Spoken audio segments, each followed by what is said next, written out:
교회에 종종 날아오는 그 이단들의 편지나 팜플렛이 있습니다. 지난주에는 처음 보는 새로운 것도 있더군요. 2027년에 종말이 온다는 것이었습니다. 요즘 종말의 징조들, 그러니까 전쟁, 전염병, 재난, 이거 다 성경에서 말하는 종말의 징조죠. 이런 징조들이 특히 많은 요즘이다 보니 다시 시한부 종말론들이 고개를 드는 모양입니다. 예수님이 재림하시고 그때 세상의 끝, 곧 최후 심판이 있다는 것은 성경이 분명히 증언하는 진리입니다. 그러나 거기에 덧붙여서 종말의 때와 시기를 특정하는 순간 이단이 됩니다. 성경은 우리에게 종말의 징조들을 말하면서 그날이 도적같이 올 것이니 깨어있으라고 합니다. 구체적인 때와 시기는 가르쳐주지 않습니다. 아니, 그것을 알려주시지 않는 그것이 하나님의 뜻입니다. 우리는 성경이 말하는 데까지 나아가고 성경이 멈춘 곳에서 멈춰야 됩니다. 왜냐하면 하나님께서 우리에게 꼭 필요한 것들을 주셨고 우리에게 유익하도록 필요한 만큼만 주셨기 때문입니다. 성경이 말하지 않는 부분까지 교만과 허영심으로 추측하고 만들어내고 진리에 자기의 생각을 덧붙이는 순간 이단이 되고 그로 인해서 여러 가지 부작용들이 발생합니다.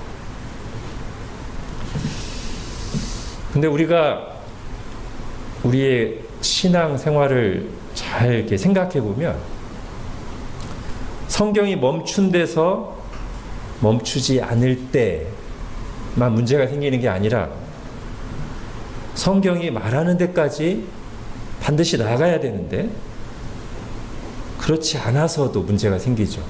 아니, 어쩌면 우리의 신앙, 아니 신앙뿐 아니라 우리의 인생 문제에 더 많은 경우들은 거기서 발생한다고 할 수 있습니다. 하나님께서, 아니 성경이 말하는 데까지 나가지 않는 거예요. 즉 하나님의 말씀을 가볍게 여기고 취사 선택하고 순종하지 않는 것이죠.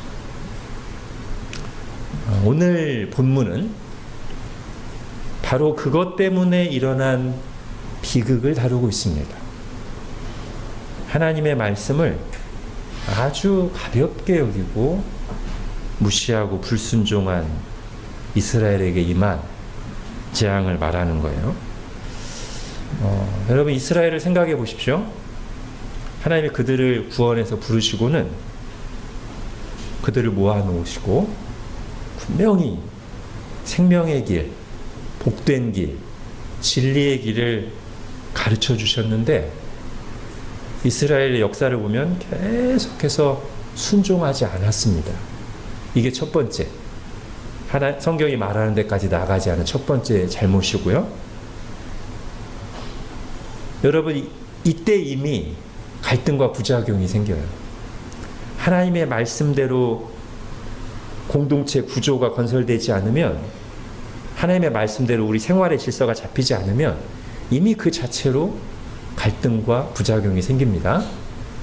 그런데 이제 그걸 보고 하나님께서 선지자들을 보내셔서 또 말씀하셨어요. 거듭거듭 경고하시고 돌아오라고.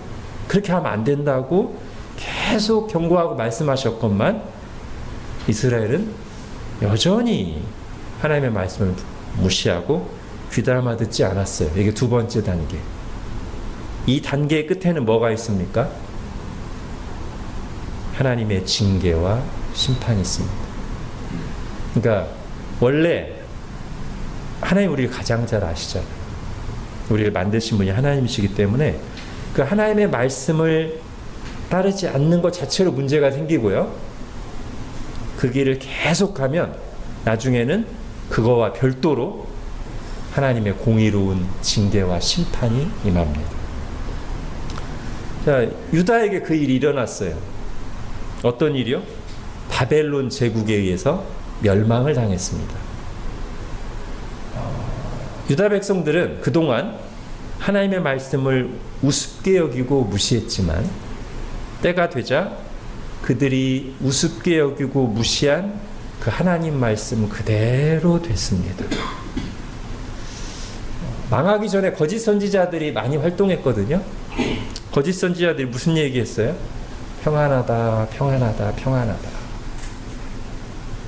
이스라엘이 잘못된 길로 가고 있는데도 평안하다, 평안하다. 그리고 우리에게는 하나님의 이름으로 일컬어지는 성전이 있으니 절대 이교도들이, 이방인들이 예루살렘을 함락시키고 무너뜨릴 수 없다. 그렇게 거짓말을 했고요.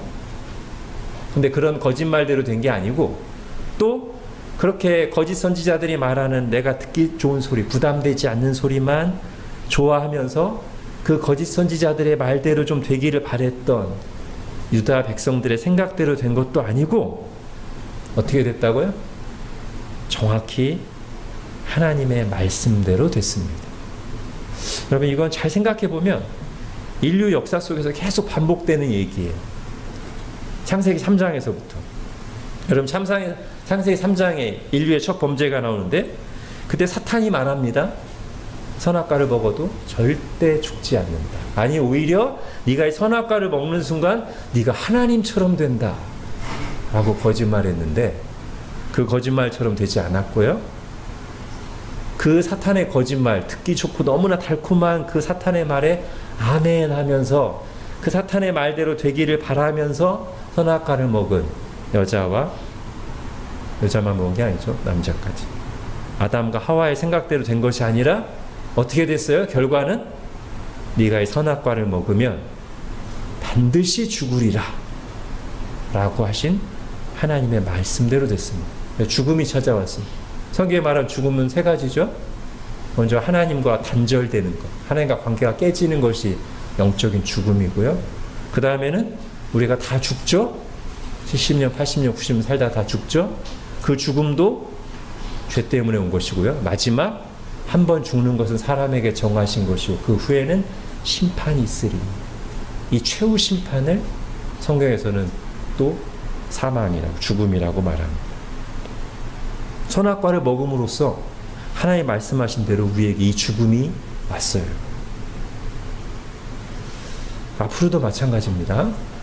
이 세상의 운명에 대해서, 그리고 우리의 개개인의 죽음 이후에 대해서, 내세에 대해서도 마찬가지일 거예요. 사람들의 막연한 추측이나 상상이나 바램대로 되는 것도 아니고, 또 내가 무관심하다고 해서 아무 일이 없는 것도 아니고, 성경에 분명하게 기록한 대로 될 것입니다. 반드시 이 세상에 끝이 있고 모든 사람이 하나님 앞에서 인생을 결산할 날이 있을 것이며 그때 하나님의 말씀대로 영벌과 영생이 있을 것입니다. 자, 이제 구약 성경은 오늘 본문으로부터 해서 새로운 시대인 포로 시대로 접어듭니다. 지난번까지는 무슨 시대였죠? 분열왕국 시대, 그죠? 솔로몬의 사후 나라가 남북으로 나누어서 이 두 나라로 계속 진행되어 왔던 분열왕국 시대인데, 이제 이 두 나라가 다 망하고 성전이 파괴되고 약속의 땅 가나안에서 뽑혀서 저 멀리 바벨론으로 끌려가 포로로 사는 비참한 시기인 포로 시대가 됐습니다. 이 시간은 징계의 시간이고 고난의 시간이며 칠흑같이 어두운 시기인데 대략 70년 정도의 기간입니다. 앞으로 한 달 정도 이 시기에 활동했던 선지자들의 말씀을 살펴볼 건데요. 우리 성경으로는 에겔단, 에레미야, 에가, 겔, 에스겔, 단, 다니엘인데 이 중에 제일 두꺼운 가운데 책 에스겔은 9월부터 시작되는 3학기 성경 공부를 할 것이기 때문에 빼고 주일에는 예레미야 애가와 다니엘을 중심으로 보겠습니다. 오늘 그 첫 시간으로 애가를 보는 거예요. 여러분, 애가가 무슨 뜻이에요? 슬픔의 노래죠, 그죠? 바벨론에 의해서 나라가 망하고 철저히 파괴된 예루살렘을 실제로 눈으로 보면서 그 폐허와 고통을 보면서 선지자가 부르는 슬픔의 노래, 비탄의 시가 예레미야 애가입니다. 5장으로 되어 있는데 5장 전체가 그런 슬픔으로 가득해요. 그런데 그 중간쯤에 바로 오늘 우리가 읽은 부분, 이 예레미야 애가 3장의 중간에 소망을 노래하는 대목이 나옵니다. 마치 폐허가 된 땅 위에 핀 한 송이 꽃처럼 이 온통 슬픔의 노래로 가득한 중에 중간에 소망을 노래하는 부분이 있어요. 이 부분을 중심으로 이제 예레미야 애가를 다시 잘 살펴보면 왜 예레미야 애가가 단지 애가, 그러니까 슬픔의 노래로 그치는 것이 아니라 오늘 설교 제목과 같이 회복을 위한 노래인가를 발견할 수 있습니다. 자, 그런 전환을 가져오는 중요한 구절 21절, 22절을 같이 한번 읽겠습니다. 시작. 이것을 내가 내 마음에 담아두었더니 그것이 오히려 나의 소망이 되었사오면 여호와의 인자와 긍휼이 무궁하심으로 우리가 진멸되지 아니함이니이다. 아멘. 바로 여기에 비참하고 절망적으로 보이는 현실 속에서도 소망을 발견할 수 있는 중요한 관점이 제시되고 있습니다.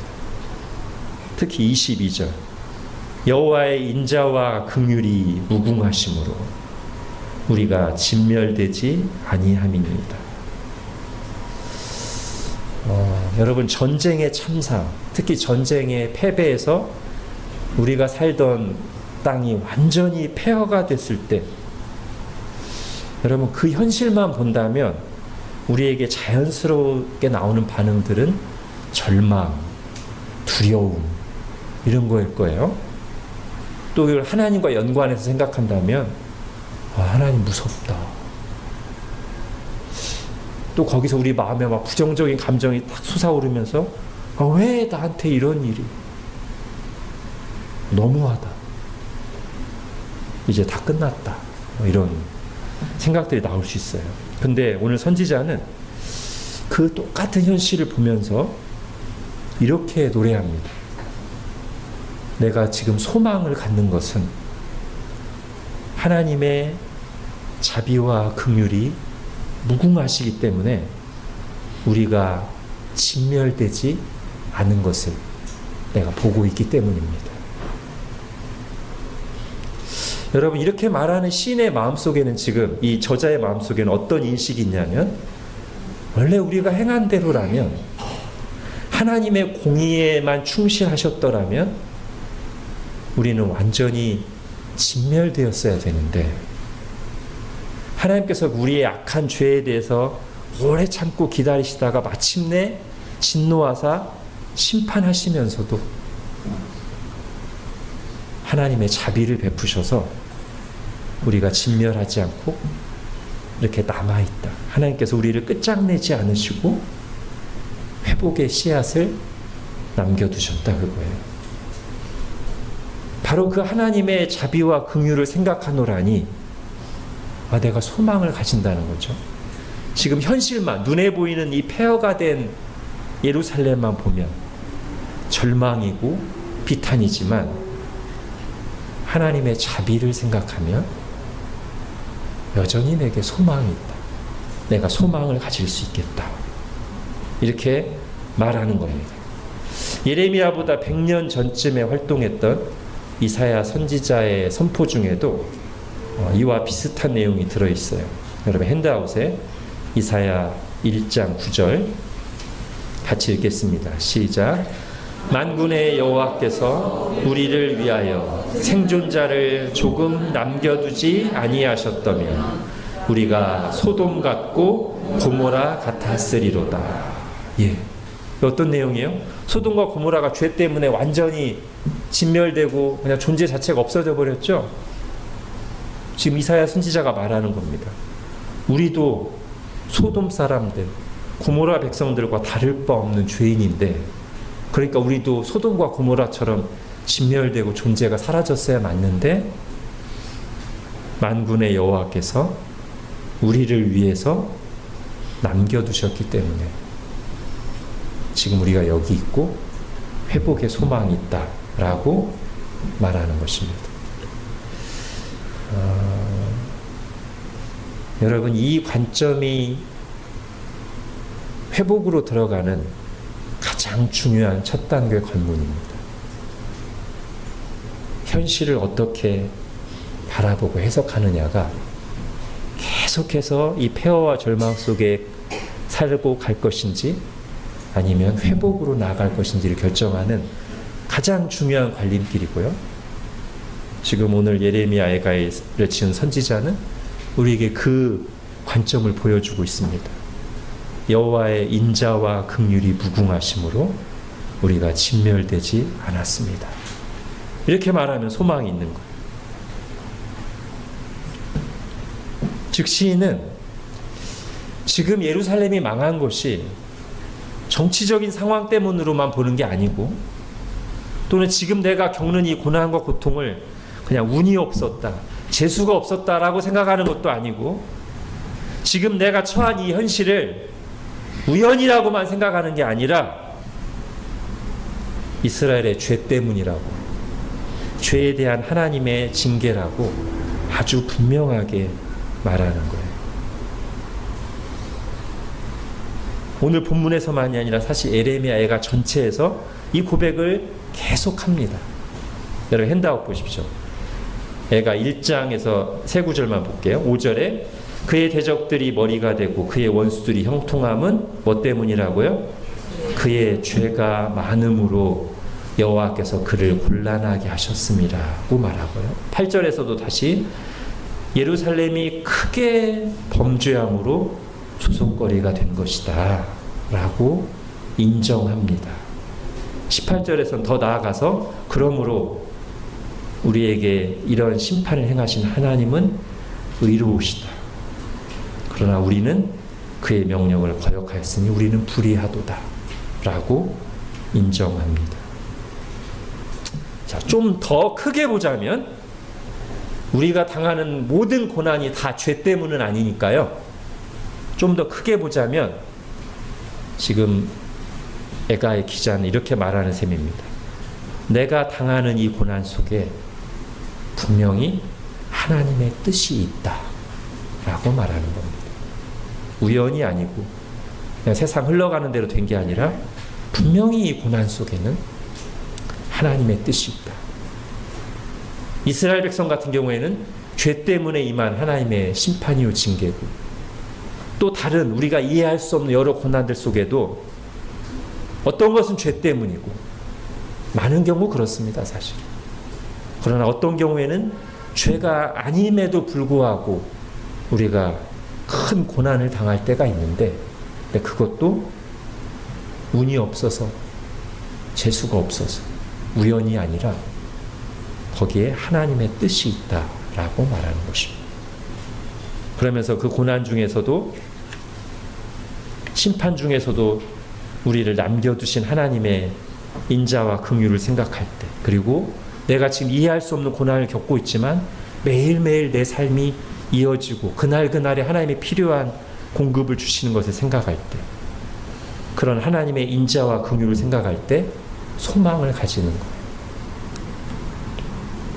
자, 이런 생각을 가진 시인의 고백은 어디로 이어집니까? 어떤 자세와 믿음으로 이 고난을 감당할 것인가를 말하는데요.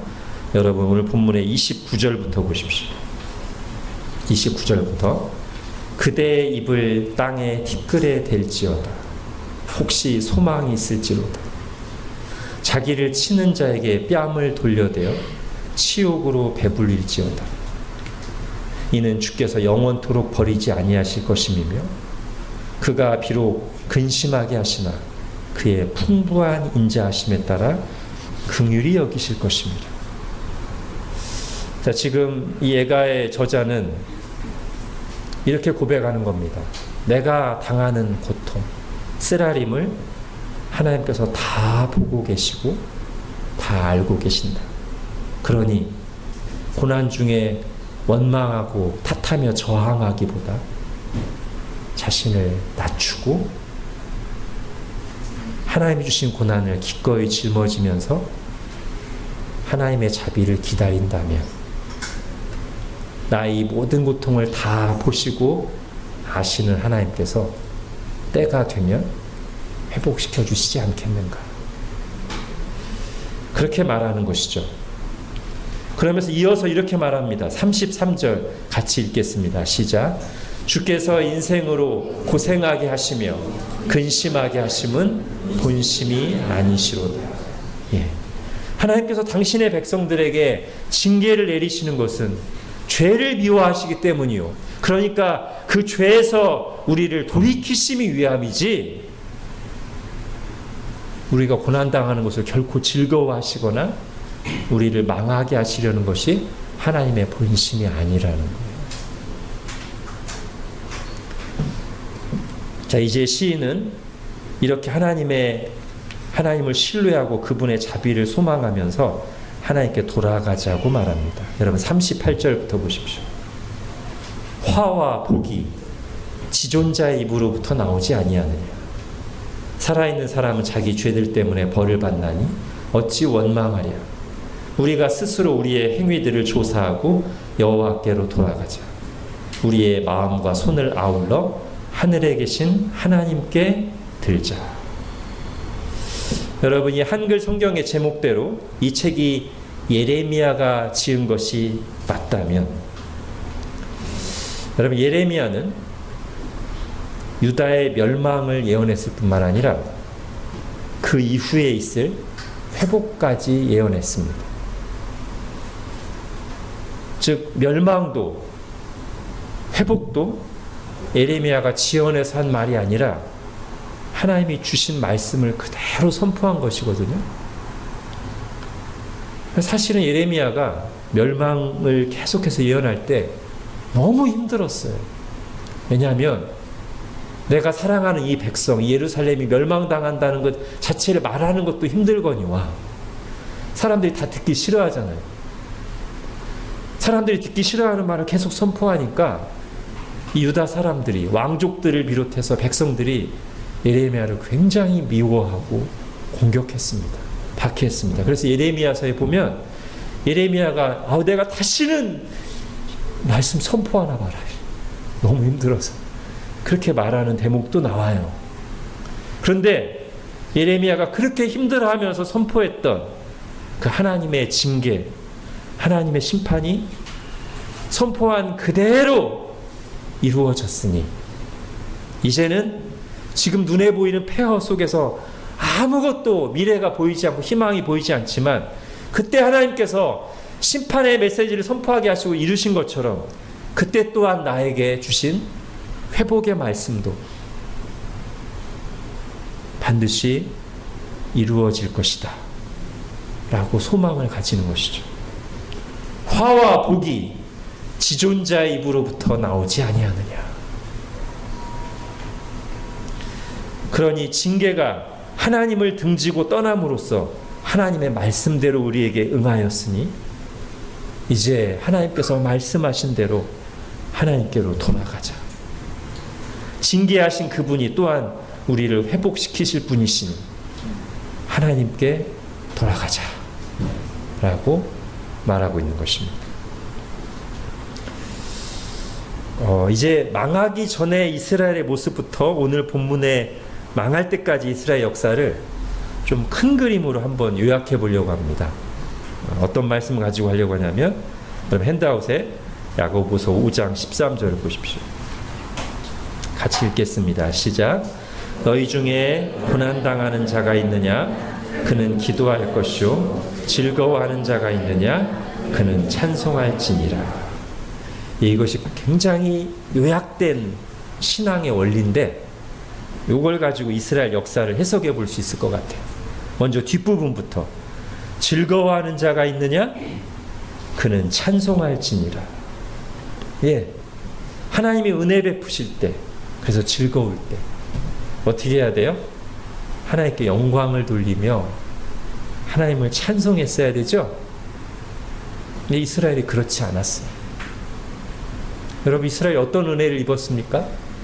애굽 땅에서 노예 생활할 때 하나님이 은혜로 건져내셔서 젖과 꿀이 흐르는 약속의 땅, 가나안 땅으로 인도하셨어요. 거기서 평안하고 풍족한 때를 지냈습니다. 즐거워했어요. 그때 하나님께 찬송하며 하나님과 더 가까이 동행했다면 얼마나 좋았겠습니까? 그런데 그렇게 즐거울 때, 아무 문제 없을 때, 평안한 때를 지날 때 하나님을 더 가까이 하고 찬송하는 것이 아니라 오히려 마음이 부요해져서 하나님을 멀리하고 떠났어요. 우상숭배에 빠졌어요. 세상으로 달려갔어요.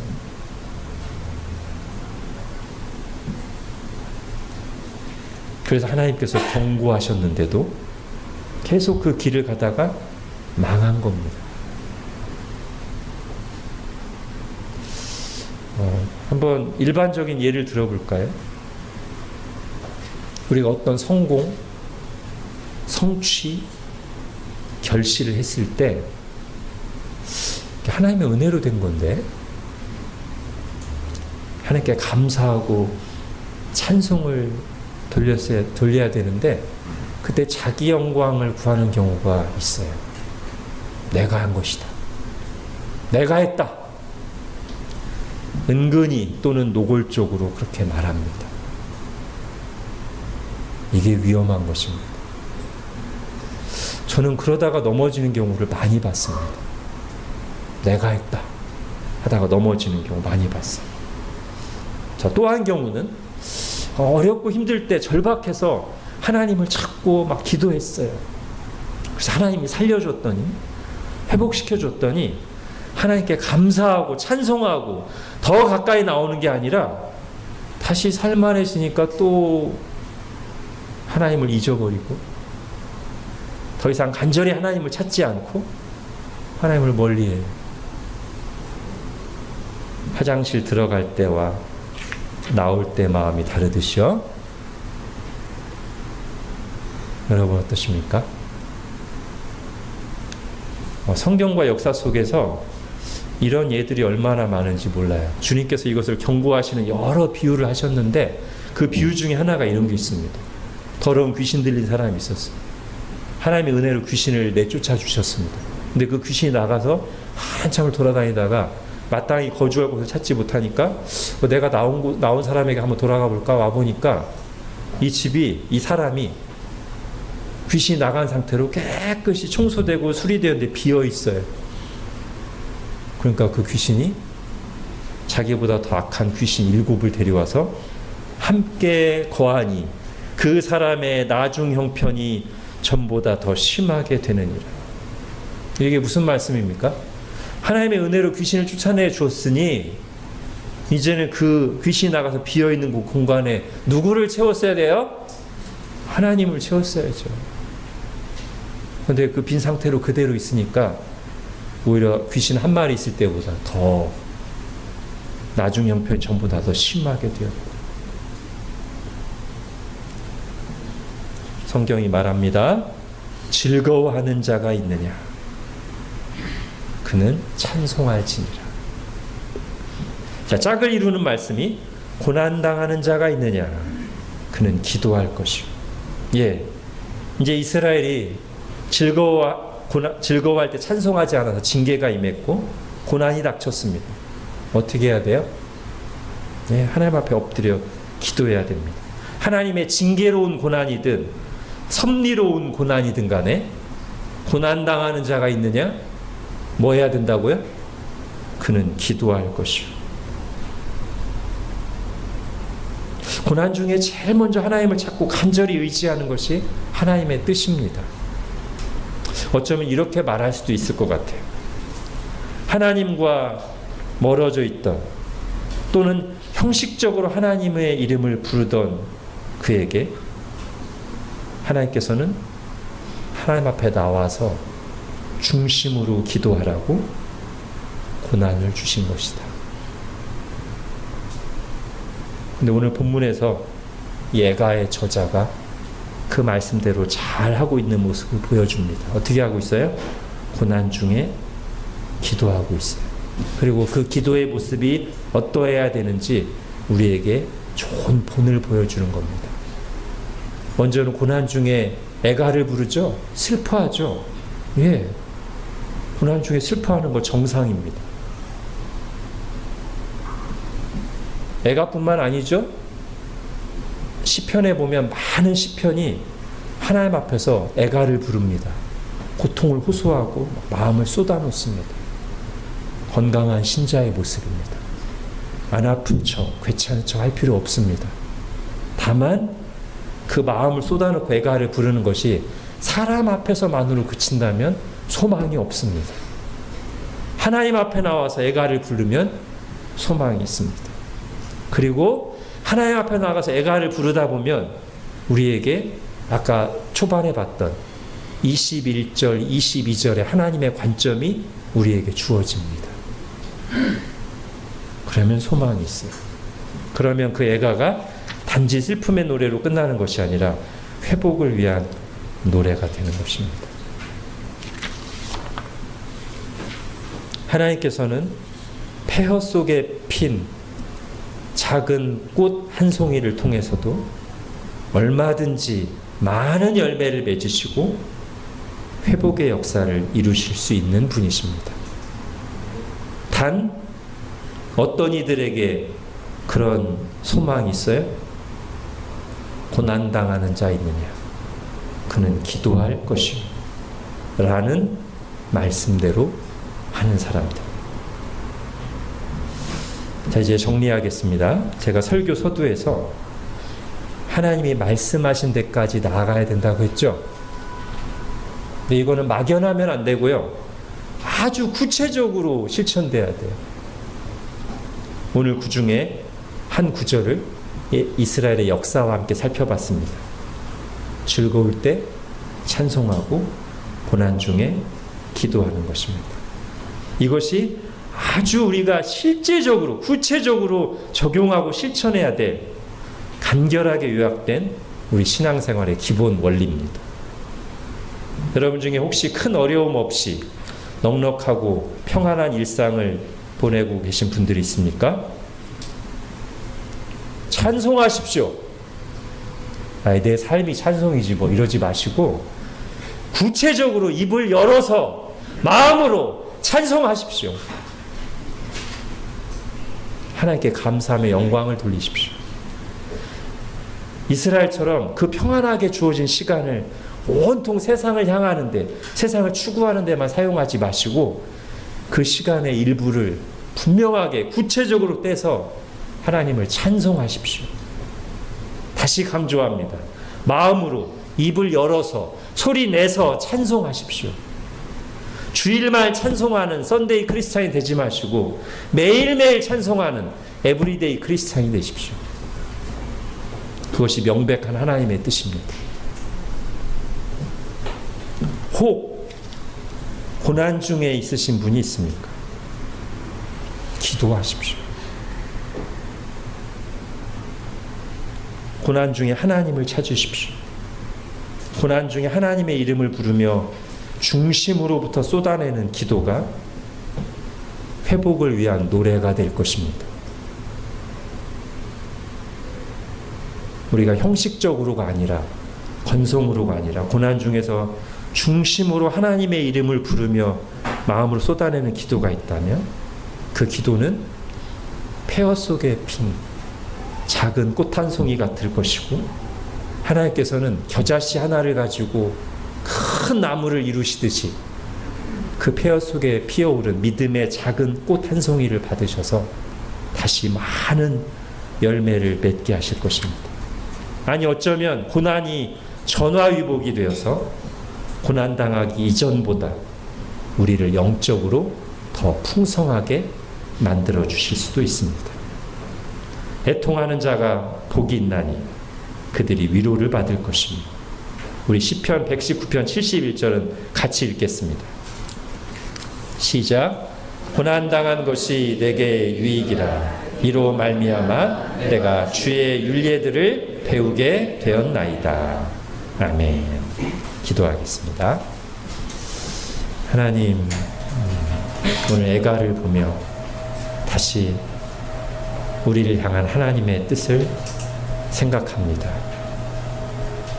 이스라엘이 하나님께서 평온한 시절을 주실 때, 여러 가지 복을 주실 때 마땅히 하나님을 찬송했어야 하지만 당연하게 여기거나 오히려 마음이 부요해져서 내게 이 모든 복을 주신 하나님을 떠나고 세상을 향하다가 고난이 온 것을 봅니다. 그러나 오늘 본문에서 이 엄청난 고난 속에 폐허가 된 땅에 소망이 있음은 애가의 저자가 고난당하는 자가 있느냐 기도할 것이요 라는 말씀대로 하나님의 뜻에 맞게 기도하는 모범을 우리에게 보여주고 있는데, 그것이 마치 폐허 속에 핀 믿음의 작은 꽃 한 송이 같아서 하나님께서 그걸 통해서 얼마든지 회복의 역사를 이루실 것이라는 소망을 우리가 다시 한번 말씀을 통해서 봅니다. 하나님, 우리가 하나님의 말씀이 멈춘 데서 멈추고 하나님의 말씀이 나아가는 데까지 나아가길 원하는데, 막연하게가 아니라 아주 구체적으로 매일매일 그 말씀을 행할 수 있도록 저희를 주장하여 주옵소서. 매일매일 하나님이 주시는 일상의 은혜와 복들 속에서 당연하게 여기는 것이 아니라 마음으로 입을 열어 찬송하게 하시고, 또 우리에게 고난이 있을 때 나중에 안 되니까 하나님을 찾는 것이 아니라 제일 먼저 하나님 앞에 나와 무릎 꿇고 힘든 마음을 쏟아내며 하나님을 의지하는, 그렇게 믿음의 꽃송이를 피우는 저희 모두가 되게 하여 주옵소서. 예수님의 이름으로 기도합니다. 아멘.